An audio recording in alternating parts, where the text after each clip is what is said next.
I questioned all this in my audio diaries, vocalizing my doubts. I reassured myself by noting what he provided, as it was not about money but whether we would move into the house. He continued paying all household bills. We were supposed to close before Memorial Day, but we did not. There was always an excuse with him, consistently an excuse. I lacked sufficient knowledge about the process to question him, as I was not involved as I should have been. This caused me significant anxiety, especially while pregnant. To be completely honest, I doubted I would have a healthy pregnancy due to stress. My stress stemmed from not knowing what was happening, as I was not engaged in the process as a normal relationship would require. We did not close, and we moved into June. Around June 5th, I checked the house on Realtor.com. I believe the Holy Spirit prompted me to look at the house. The listing showed the house was off the market. I was confused, questioning what this meant, as my boyfriend claimed we were about to close.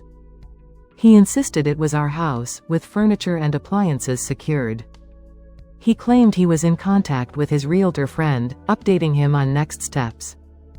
The initial realtor was apparently no longer involved. I was not heavily engaged, so I checked the listing myself. Seeing it was off the market alarmed me. The listing displayed the seller's real estate agent's name. I called her, referring to my boyfriend as my husband, though we were not married.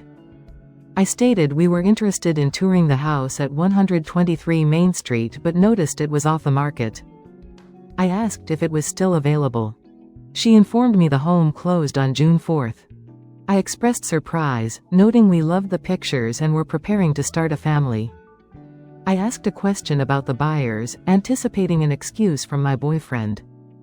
Her response indicated the buyers were an older white couple. I ended the call and recorded an audio diary. In the diary, I acknowledged there was no house and he would need to escape this lie. I realized he was lying about being under contract.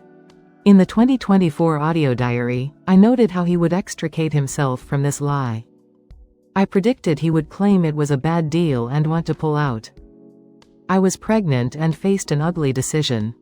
I decided to let him navigate out of the lie, as he was paying household bills and I was expecting his child.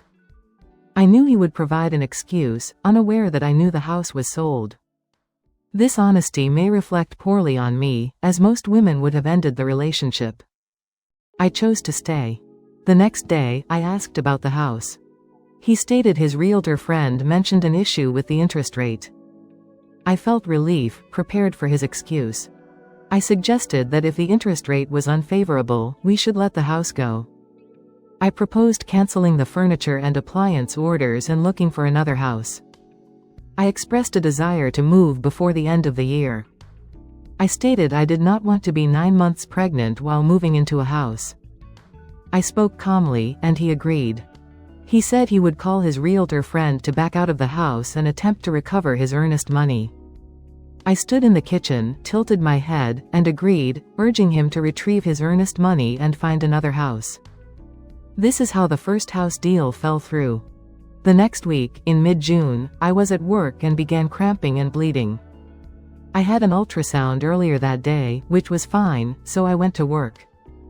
The cramping and bleeding started, and I began crying, sensing what was happening. My doctor called, informing me the ultrasound showed no heartbeat, indicating the pregnancy was not viable.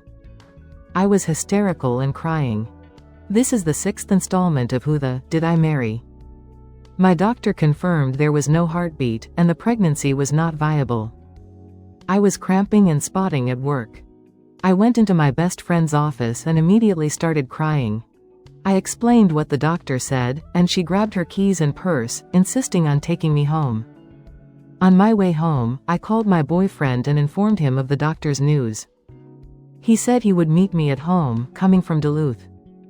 About 24 or 48 hours later, I had a doctor's appointment. My doctor presented 3 options for proceeding. The first option was to let everything happen naturally, allowing my body to expel the fetus on its own. The second option was to take a pill to induce expulsion at home, causing contractions. The third option was a D&C procedure in the hospital. I did not want a D&C due to COVID concerns in hospitals. I also chose not to let it happen naturally, for reasons I cannot fully explain. I opted for the pill. His birthday was June 17th, and we decided to celebrate that day by going out to eat. That night, I would take the pill, as we both had the next 2 or 3 days off work. We went out to eat, attempting to celebrate as best we could. I took the pill that night. That night was the most traumatic, excruciating pain I have ever experienced. I do not recommend the pill to any woman unless absolutely necessary. I spent the entire night in the bathroom, crying in immense pain. The prescribed narcotic was ineffective, as I discovered I was allergic, causing projectile vomiting. It was a distressing ordeal.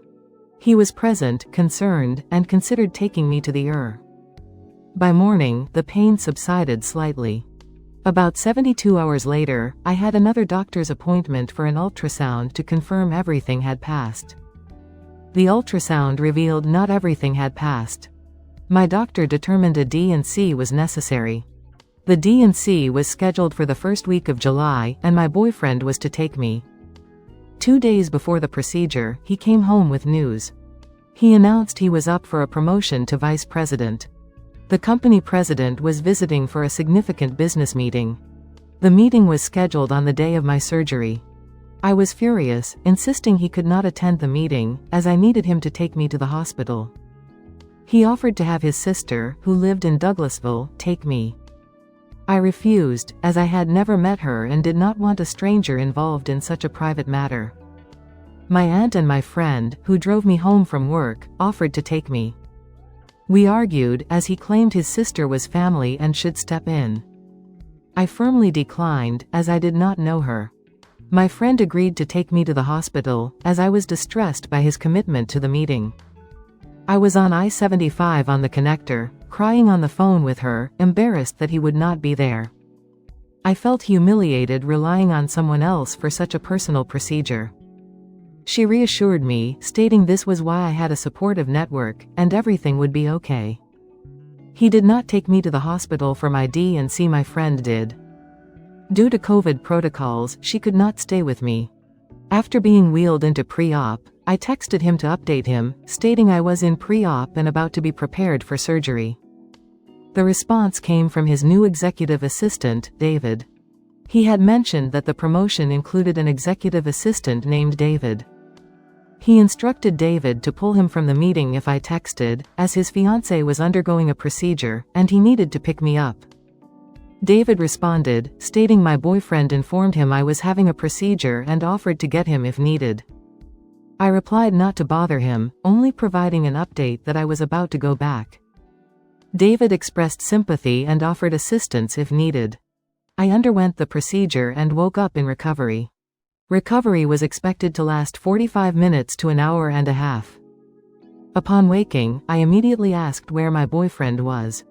The nurse, who was kind, assured me everything went well and I was doing great. She said they spoke to my fiancé, who was on his way. I dozed off but could still hear everything, unable to keep my eyes open. I overheard the nurse speaking to another nurse about the situation. She mentioned the doctor called my fiancé, but his executive assistant answered. The assistant said he was in a business meeting and could relay the message. The doctor refused, citing HIPAA, and insisted on speaking directly to my fiancé. My fiancé called the doctor back about 30 minutes later. The doctor informed him I would be ready for discharge in about an hour and he should come pick me up. He said he was on his way from Duluth to Atlanta, a short distance. Given the time of day and Atlanta's traffic, he should have arrived within an hour. I was expected to be in recovery for only an hour and a half.